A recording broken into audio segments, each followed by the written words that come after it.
नंदिनी जी, आपने अपना तीसरा प्रश्न तो पूछा ही नहीं, मगर वो मैं पूछूंगा आपसे। अगर मैं संस्कृत बोलता हूँ तो मैं प्राचीन हूँ, अगर मैं हिंदी बोलता हूँ तो मेरी कोई वैल्यू नहीं है, और अगर बड़े शहर से हूँ तो बहुत क्लास है भाई, और अगर छोटे शहर से हूँ तो bloody primitive. Should we be discussing this in IITs?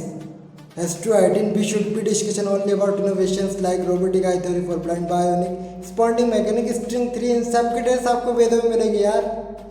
मगर आपको फुर्सत कहाँ है भाई, आप तो अपनी टेक्स्ट बुक्स में गिरी हुई हैं, और वेद पढ़ के तो आप पंडित बनेंगी, इंजीनियर नहीं बन सकती।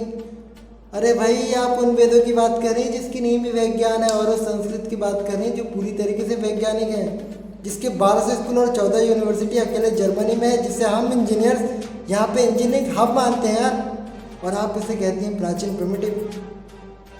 Father of atom bomb Robert J Oppenheimer ने कहा था अपने first nuclear test site Trinity New Mexico, date थी 16 जुलाई 1945। If the radiance of 1000 suns were to burst at once in the sky, that would be the splendour of party one, and now I become death. The destroyer both worlds, यही बात संस्कृत में बोलूं, Carlos भी लोग, अरे फायदा ही नहीं, पल्ले ही ना पड़ेगी तो है। रॉबर्ट जी संस्कृत के जिस श्लोक से प्रभावित थे ना, वो भगवत गीता का था, और भगवत गीता जिसने कही थी ना, वो भी मथुरा वृंदावन के गोकुल से ही था। पूरी दुनिया जिन्हें श्री कृष्ण के नाम से जानती है, और हम ब्रजवासी उन्हें प्यार से कान्हा कहते हैं।